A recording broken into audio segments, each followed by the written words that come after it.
Hi friends, నేను మీ stylist hair salon. ఈరోజు మంగళవారం కదా, మధ్యాహ్నం దాకా కొనుక్కుందాం అనుకున్నాను. సూపర్ డ్రెస్ తీసుకుందాం అనుకున్నాను. ఇలా మా ఫ్రెండ్ వచ్చి, బావా నాకు ఎప్పటి నుంచో చిత్తరపతిలో మొక్కుంది, వెళ్దామంటే అవ్వట్లేదు, నువ్వు రేపు మంగళవారమే కదా రారా బాబు నాతో పాటు ఒకసారి గుడికి వెళ్ళి వచ్చేద్దాం అన్నాడు.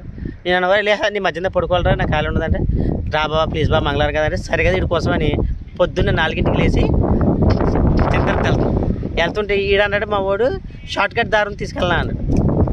తొందరగా వెళ్ళిపోతామంటే సరే అన్నాడు. ఆ షార్ట్ కట్ దారి ఎలా ఉందంటే, ఏదో తుప్పల నుంచి ఏదో అడవుల నుంచి వెళ్ళనిపించింది ఆ దారి. ఆ ఊరు కూడా గుర్తురాట్లేదు నాకు. మా వాడు చీకట్లో తీసుకెళ్ళిపోయాడు.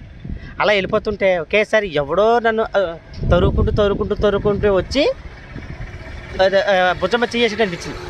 ఎండ పక్క తిరిగితే ఎవరు లేదు. ఇలా గీడ అన్నాడు, తిరిగేవా అన్నాడు. లేదురా ఎవడో భుజమ్మ చేసాడు అన్నాడు. ఊరికే అటువంటి ఏమన్నాను. మళ్ళీ కూర్చొని ఎదరికి వెళ్ళాను. ఎలాగైనా మళ్ళీ ఎవడో ఇంకా స్పీడ్ తరుకు వచ్చి ఒకసారి పక్కన నుంచినట్టు అనిపించింది. ఎండ పక్కన చూసినప్పటికీ ఎవరు లేరు. మళ్ళీ ఏమైంది అన్నాడు. లేదురా ఎవడో ఉన్నాడు రా అంటే, అర్ధరాత్రి ఉంటాడా అని యాదవా అంటే, లేదురా ఎవడో తరుగుతున్నాడు మనల్ని అంటే, లేదన్న.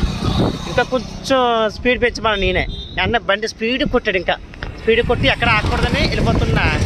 ఎవరో తెలీదు నా బండికి చాలా దగ్గరగా వచ్చి ఒకేసారి అడ్డపడిపోయాడు.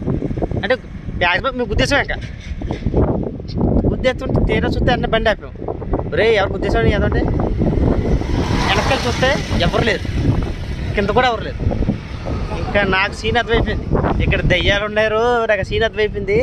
ఇంకా చూసుకో బండి చీకట్లో ఇంకెక్కడా కొట్ట డైరెక్ట్ హైవేలో ఆపాను అంతే. మినిమం 80 స్పీడ్లో కొట్టుకుంటూ వెళ్ళి 80 స్పీడ్లో ఒక హైవేలో ఆగిన తర్వాత కొంచెం రిలాక్స్ అయ్యి అప్పుడు ఆలోచించానమాట, ఆ రూట్లో దయ్యాలు ఉన్నాయని. అయ్యే బాబోయ్, యాక్చువల్లీ ఇవాళ నేను దయ్యం చూసినట్టు అనిపించింది. నాకు మర్చిపోయింది దయ్యాలు అయితే ఉన్నాయండు.